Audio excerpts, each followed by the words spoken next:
Hello and welcome to the latest episode of Two Wizards and a Mic. This is a podcast where two old wizards, myself Shane, and Andrew. talk about a game that we started playing many years ago, how we left, and how we came back. And since we've come back, I think it's a good idea to talk about how you can get more people into the game and have all kinds of fun, because at the end of the day, that's all it is, just a game. Today, we're talking about my least played class of the entire game. Andrew, please tell me why I'm wrong and I should be playing it more often. Well, yes, we are talking about wizards, one of the greatest classes from the beginning of D&D. However, before I start that, I should do a quick update.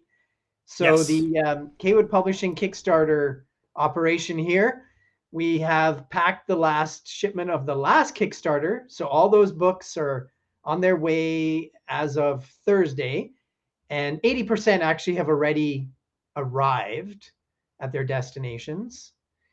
And everybody in North America should have theirs at the latest within a week or two. That's the last maybe 10-15% of those. The ones that are a bit further away, like Australia, New Zealand, Norway, those packages will take a bit longer, although some are on their way there. And then the new Kickstarter, we've had a really good start with Monsters of the Feyland 2. And after a week of kickstarting, we're at 60% funded.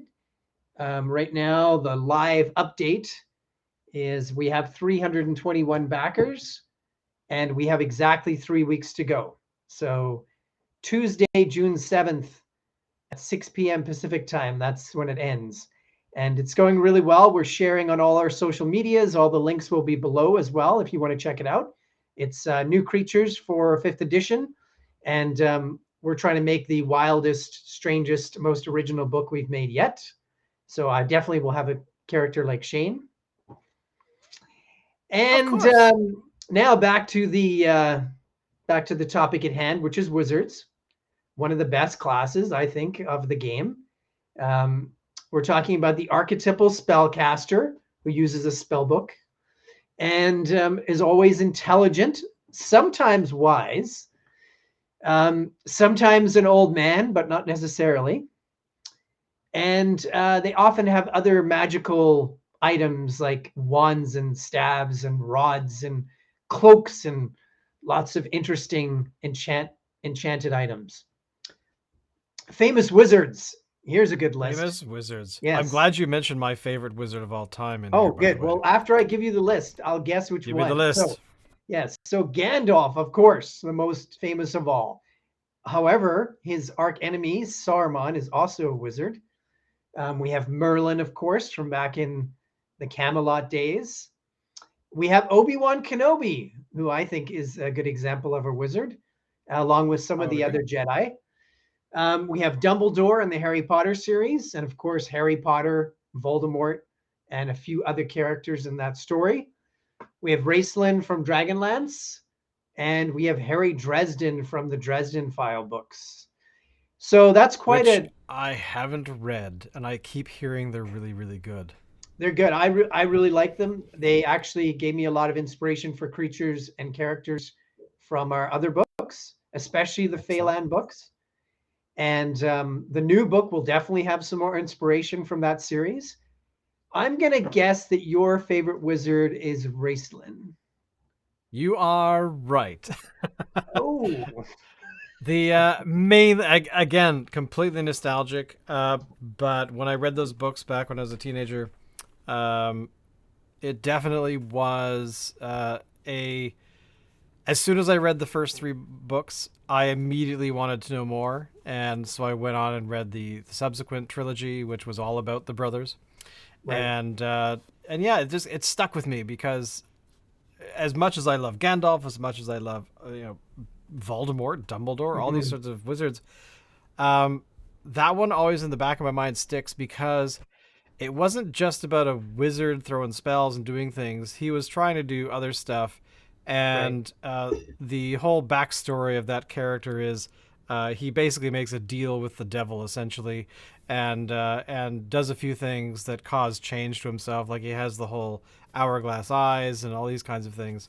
Yeah. So it wasn't just the wizard hero. It was sort of the wizard who was kind of being a good guy, but he also was like, I kind of want to raise the dead and make creatures out of broken parts of people. Well, Yeah. maybe you shouldn't do that, but I'll do it anyway. Okay, all right, whatever, just do your thing.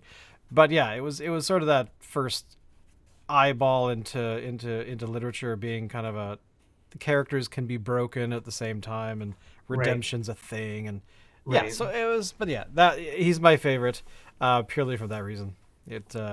Yeah, rose-colored glasses, I Yeah. guess. I think my favorite fantasy classic one would definitely still be Gandalf. Even before the Lord of the Ring movies, even before the Yeah. amazing performance by um, I forget his name right now, Ian Oh my McKellen. lord. Ian A friend of mine McKellen. actually, there's a great story. She went to dinner one night, and she was dating this a person who worked in the movies here in Vancouver. And she went to dinner, and there were 8 people for their dinner, and she showed up, and one of them was Ian McKellen. That Because that person would was be kind of working on epic. the X-Men series here in Vancouver. So, and she just said that was, one of the coolest things that ever happened. And just like you'd expect, he was a really nice guy. And yeah, his performance is amazing. But even before that, Gandalf was one of my favorites. And then Obi-Wan Kenobi is definitely a very big favorite of mine as far as characters. So yeah, there's a lot of great examples of this kind of character. Of course, you could really have any kind of wizard you wanted.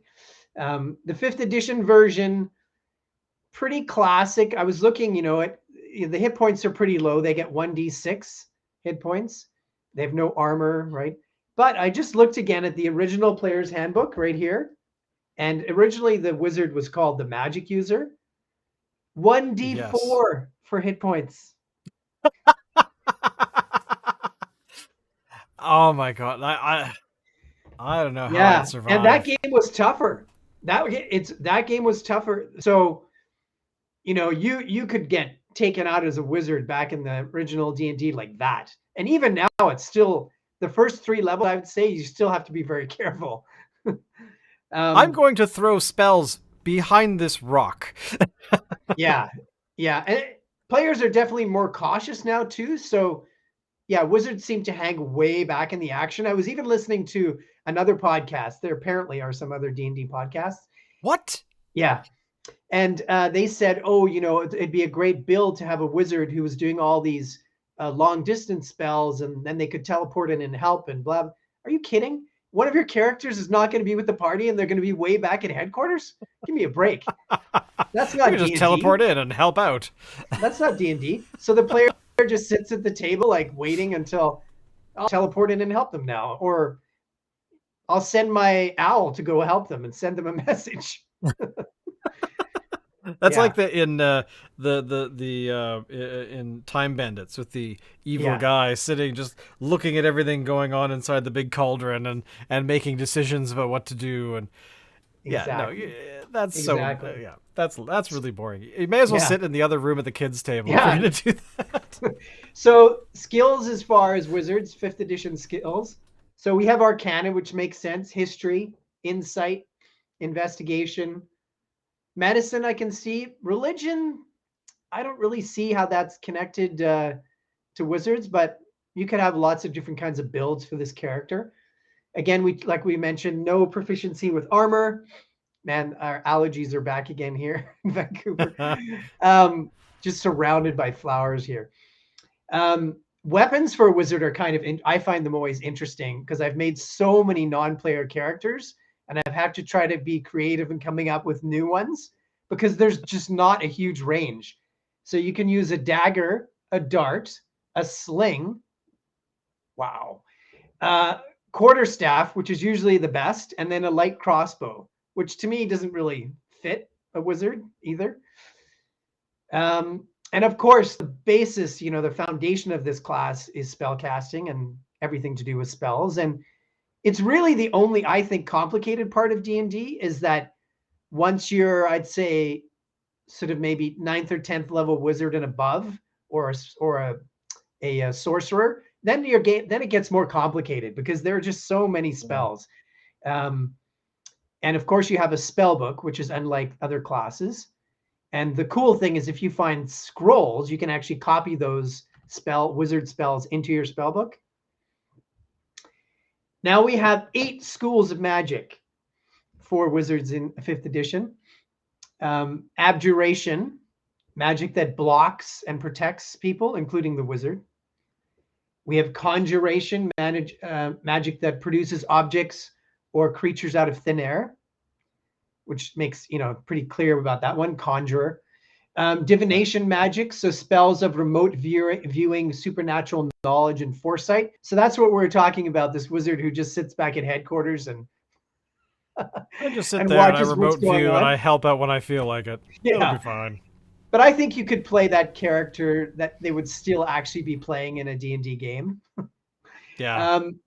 Enchantment, magic that can entrance and beguile other people and monsters. So enchanting objects and people. Evocation. So this is a very common one. This is magic that creates powerful elemental forces. So to do with like fireball and lightning bolt, and those are all evocation sort of spells. Illusion, obviously magic creating illusions. Necromancy, manipulating energy that animates all living things. So working with undead.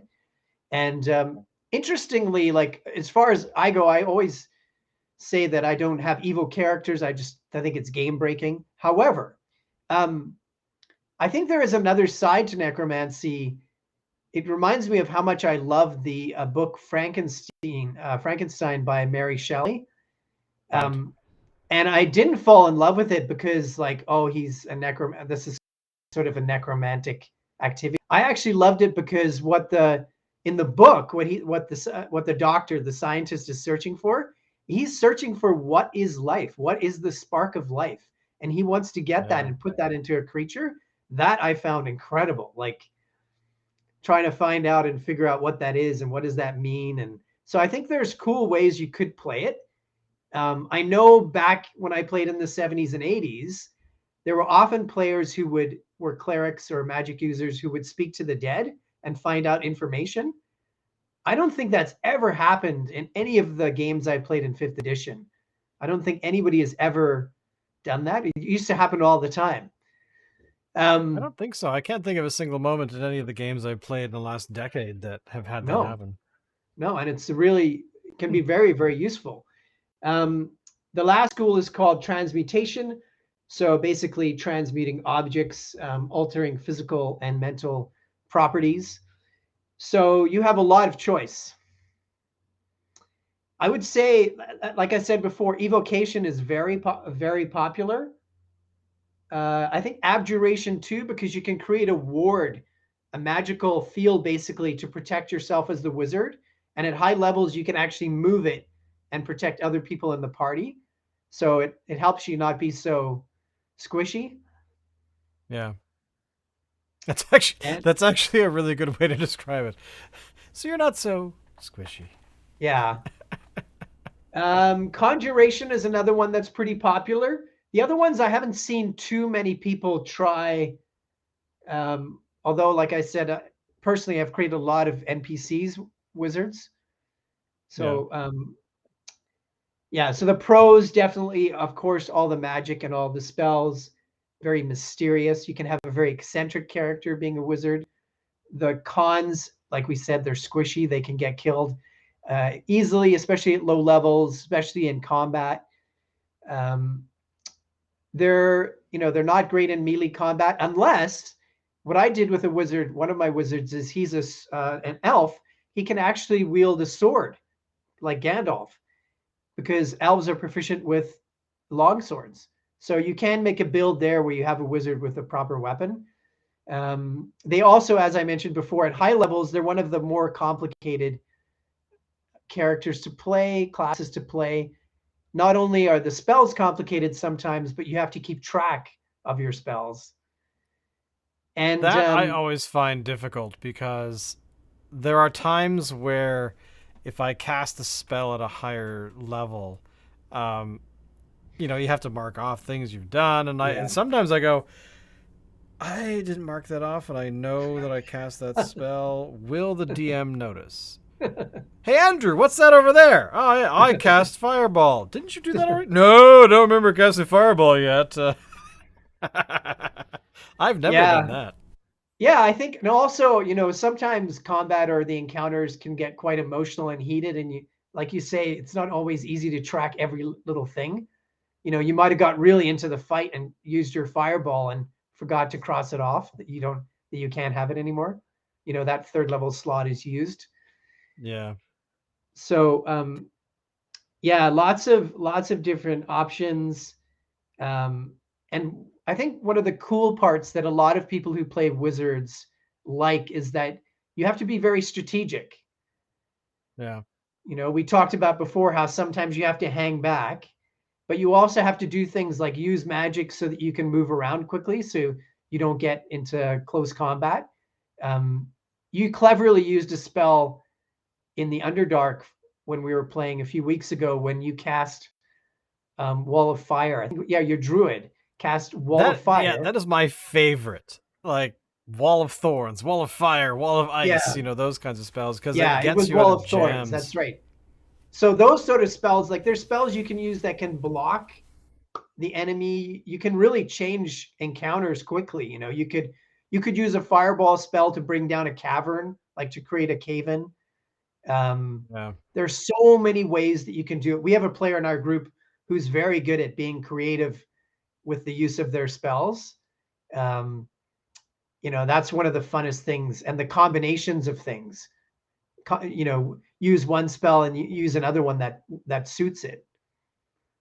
Yeah, I remember we were playing an adventure and we got picked up, or we were riding some sort of flying creature, and I think we were fighting it, and I climbed on it. It took off. Went up like 200 feet or something, and then I think I was up there with another player, and I think the creature died or did something that shook us off. It tried to get us to get rid of us, and it was successful. And I used Dimension Door to actually Mm. fall into it, and then we're able to come out without dying. Um, but which is probably the second time in my D&D history of actually using that spell.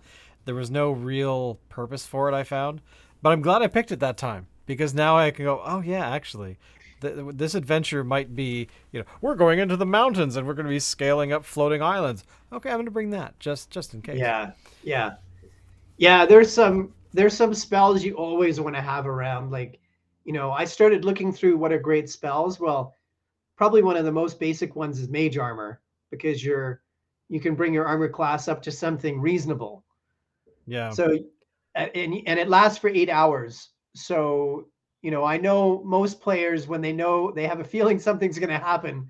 Most players who have wizards, I cast Mage Armor. Exactly. I think in our last adventure, a couple like last week, the week before, that was said probably 3 or 4 times throughout the Yeah, night. yeah.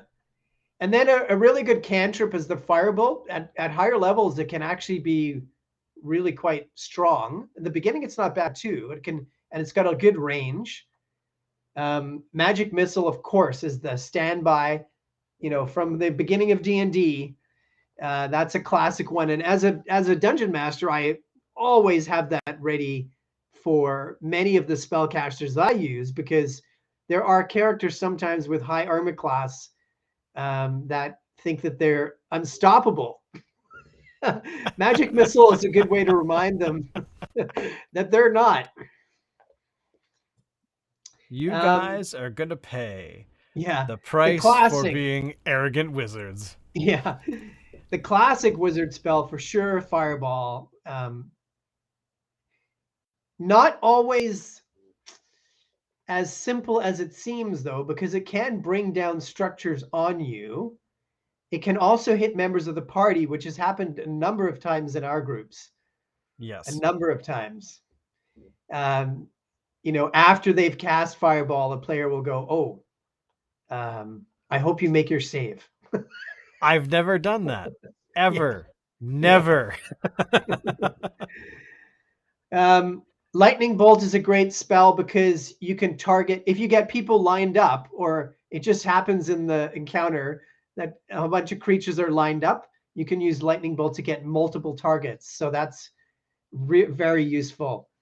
Yeah. Misty Step, great spell. Like you were talking about Dimension Door, that's another one. These spells that can get a wizard out of trouble because they can move around.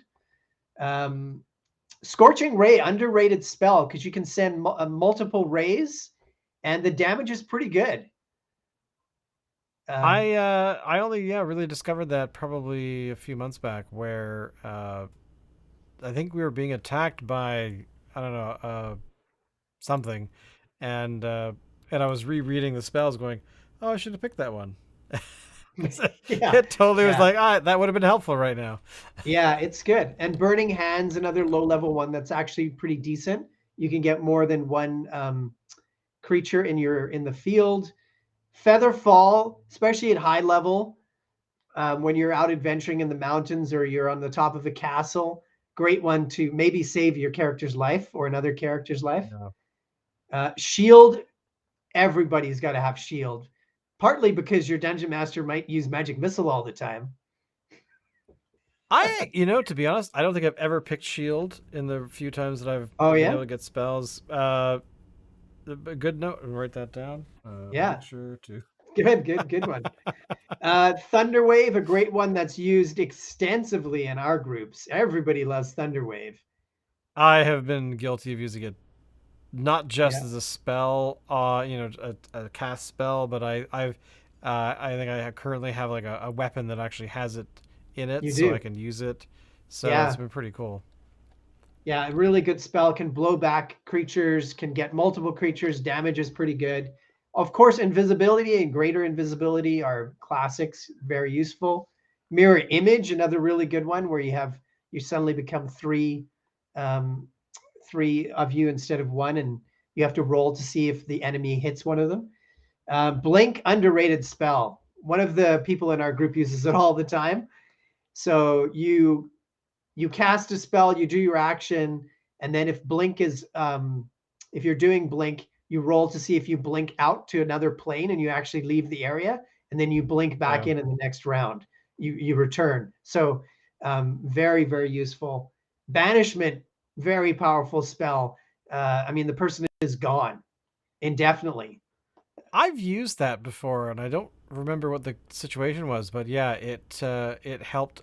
I remember it being very helpful because we were getting attacked by something that was, and we just two people were down, and you're trying to figure out what the hell you're gonna do, and I used that spell, and suddenly the one of the big bads was gone, um, and yeah, so one of the few times I've ever had it.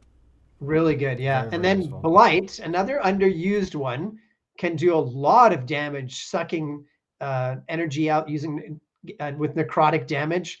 A very powerful spell, especially if it's a higher level caster. And then we talked about the walls, all the walls of fire, and all the different. There's a wind wall and wall of stone. Those are all really useful. Chain lightning can be just intense because it's not just one Yeah. attack. You can use it over and over. And then there's a lot of high level, really powerful high level spells. Teleport is one of my favorites, and it hasn't happened too much in our stories yet. Um, yeah, so I haven't played that many characters in all of D&D, and in fifth edition, maybe I've had about four, and one of them was a wizard who's actually in the Monsters of the Wilderness book, our new book. His name is Right. Roland Solociant, and I changed him a little bit for the book, but for the most part, he's a wizard who uses evocation spells, and Really. yeah, and very powerful magic. He's kind of like a war wizard, and hangs back, attacks with huge magic, and then uses Misty Step and other spells to get out of there. Nice. Um, I think you might have played with him when we did the Princes of the Apocalypse campaign. I do recall we ran while we were playing with Oswald. But there was another. Was that the Roland character? That was that him? No, no. He was an elf wizard. Um, and then actually in that book, there's also eight other wizards, eight other or seven other, because Oswald Muir is in there, who's a 20th level wizard in the last Monsters book. And then the Wizard Council of Zog, which used to be eight, including Oswald, and now includes Roland. So there's actually eight in total. All of those wizards are in the book too. And what we did, since we had eight wizards, including Oswald and Roland, we decided to divide them up into the schools of magic. So we give you an example with each wizard of each school of magic. No, that's really good because having a wide example of how these characters can be played or this class can be played, but Yeah. having the characters actually represent the different sides. I mean that is very useful because I think putting together classes and building characters in general can be kind of a nerve-wracking sort of experience because you have a preconceived idea in your mind of what you actually want, and then you start putting it together, and you're like, well, actually, that great idea that I thought was great is actually not so great because I've just found these other three things that I could do for this wizard, and you just and having examples because I do that quite often. I'm looking up like the list that we have every week of Mhm. famous, classes that are out there in literature, and you can kind of go, oh yeah, Gandalf actually can swing a sword, so I should pick a particular species that's going to allow me to. Oh yeah, there we go, elves. Okay, great, and that kind of Right. thing. So yeah, I love the examples. The examples are great. Yeah, I think We, it's we, really we need we need more useful, of them. and for players and for DMs. For DMs, for the non-player characters, and we have a lot Yeah. of those NPC collections that we've published. But also for players, like all those NPCs that we published, every one of those could be a pre-rolled character, or like you say, a template to build your own version of character you want, right? And there are Exactly. lots of different builds, like you say, with the elf with the sword being a wizard. Yeah, which I think it was, or no, he's a ranger. Who am I thinking of? In Dragonlance, there's a character that is kind of a Gandalf-like character. I can't think of his name at the moment, but yeah, very much so. Like, is a You don't mean spellcaster, Fizban, but do you? also is Fizbin? I don't remember. It's been so long. Of all Mm, the characters I remember, that should be one of them. But yeah, basically a character that's able to do. I can set you on fire, or I will still punch you in the nose or stab you with a sword. right, right. Um, that kind of sort of character, which I think is quite versatile. Now I'm thinking about it, it's quite versatile. Why have I not picked wizard before? Like it's been so long, and I really probably should try it out because I've skimmed the edge. I've done things like, oh, I'm going to be a gnome who's also a druid, and I'm going to Right. be and I'm going to be a paladin who has these spells that are quite useful. But actually, depending on a spell book, I just have not been brave enough. My next character will be a wizard. You heard that here, first time. I've declared my next character as a wizard. But yeah, Well, it's yeah.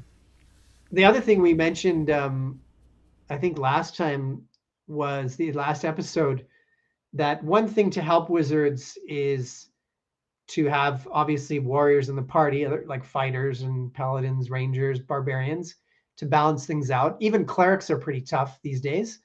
Um, but also hirelings, which aren't used as much as they were at the beginning of D&D. You can definitely Right. hire some warriors to go along. That would help. That would help the wizard out quite a bit. I think what the ability for the wizards to actually have, and this just popped into my mind. But are there any magical things that they can't do? Like any things that might be like a canceling effect? Like is there some way to mess with that in general? Like, because I was reading a while ago about it was a fiction book and it had a wizard-like character in it, but Mhm. somebody gave them an object that sucked away some of their power. And is that I guess can we actually play with wizards like that to have like I don't know flaws or curses or something like that? Is that more of on a Yeah, player to DM level? yeah, that's player to DM. Yeah, that's one. That would be one interesting way of working with the wizard. Yeah, you'd have to check with your DM how that could be. I mean, there are a number of different cursed items that can do different things too. Right. The other thing I'm just remembering too that I didn't put originally in my notes, which I realized today cleverly too. I usually have 2 pages of notes for these episodes. So there's the first page today. So you can't really see, but I printed out 1 whole page, and then I printed the second page because there's usually 2 pages of notes, and all it says on the second page is next week clerics, and that's entirely blank. I wish printers were smart enough to pause for a moment to go, "Are you sure you want to print this?" Yeah. It's still like 3 words. But the one thing that I didn't put on there, which I remembered now, is familiars. So one of the Oh really yeah, cool of things, course. there's the find familiar spell, and it's a classic part of being a wizard is to have these helpers. And so, there's such a huge range now, especially if you look at the Harry Potter books, or there's a series called His Dark Materials by Philip Pullman. Great series Yep, of books. which I enjoyed a lot. Yeah. Yeah, so you could have, the classic familiars like ravens and owls, cats, toad, frog, some kind of dog. But you could also have fairy dragons, these small little fey dragons. You could have imps, like little demons or devils, quasits or imps. What else? There's a big range that you could have, like an eagle as well, like, or hawk. Why stop at raven and crow, right? You could go bigger. I've Yeah, always wanted to have like a large creature that kind of just lumbers along, and I again, I think that's more of a negotiation with a DM. But yeah, there's been definitely times where it's like, wouldn't it be cool just to have something really big that just kind of moves really slowly and keeps up with right. you, but doesn't really do anything? Like it just attack that thing, and it just kind of weakly, kind of punches something. Yeah. Well, there is a construct. I think it would termed a construct called the homunculus, which is sort of like a familiar created out of materials by a wizard. So you could create a larger one, which in a way also is basically a golem like kind of creature or construct.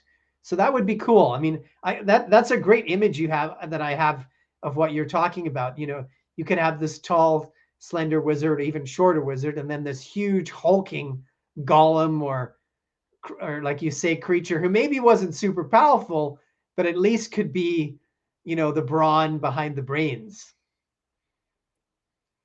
I like that. I love Right? that. I haven't Yeah, actually. it's a great Again, how would image. you? That's a great. Hey Travis, if you're listening, Yeah, there's yeah, something we'd like you to draw. Uh, yeah, it's a yeah, very great image. I love that actually, yeah. because That's a good idea. that's I one like thing that. that we don't get enough play with that kind of stuff actually. Because I think it's artificers that are very good at building things, but you could conjure something else that'd be kind of cool, like as you were pointing out earlier, the whole Dr. Frankenstein thing, which Yeah, would be kind of cool. yeah. And to me, that's more fantasy. Like Artificer is going off into science fiction to me for the most Yeah, part. And I think those elements of alchemist or enchanter are better suited in the wizard world. That's my personal right. opinion. And there's a few other billion on the planet. Well, you know what they say about everyone's opinions. They're But all yeah, on Twitter too. that's true. Which, by the way, if you want to follow us on Twitter, we are at twitter.com/we are 2wizards. I don't know why I remember that, but I do because I think it's cool. Um, and of course, I just want to point out one more thing before we close this episode out. That the publishing, the Cawood Publishing Kickstarter is over here at this link, which of course will be in the doobly doo down below. Yeah, so take a look down there, make sure it's right. And of course, as we launched the other week, don't forget this podcast is also in audio format at this link here, which of course will also be in the doobly doo. I see a book there. What was that? Yes, and one additional note: the next 2 episodes, we're going to do a giveaway for this book. This is our last one, the book I mentioned that has all the wizards in it, Monsters of the Wilderness. So we're going to give away a free copy of the softcover book. The next 2 episodes, and we'll tell you more about that next time. Next time. And also, if you want to, you can actually send us a message via our podcast website page.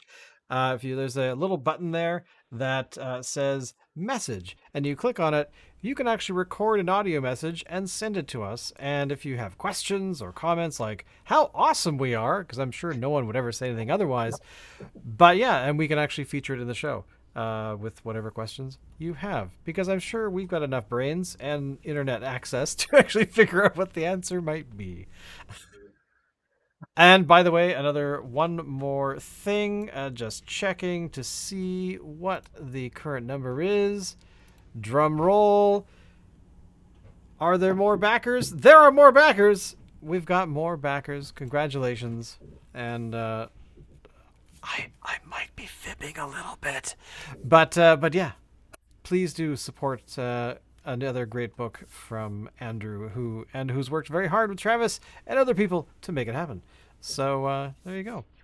Any final words? Yeah, just mentioning, of course, the other people in that team. So we have Travis Hansen doing the art again for the new book and all of the books in the series. Gordon McAlpin, who does the graphic art, the videos, art direction, and thousands of other things. And of course, Sarah Bagshaw, our assistant editor. So yes, there are other people as well that will get mentioned someday. On the back of the book, I'm sure. Sure. The front of the book. The front of the book. Yeah. Right. Yeah. Good point. Well, again, thank you, Andrew, for being here, and I'm really excited for the book. So I want it now because that's just how I am. I'm impatient. What can I say? But we'll see you all next week, where we'll be talking about clerics, because I've actually played those, and I think successfully, maybe. But thank you again. See you all, guys, next time. Later.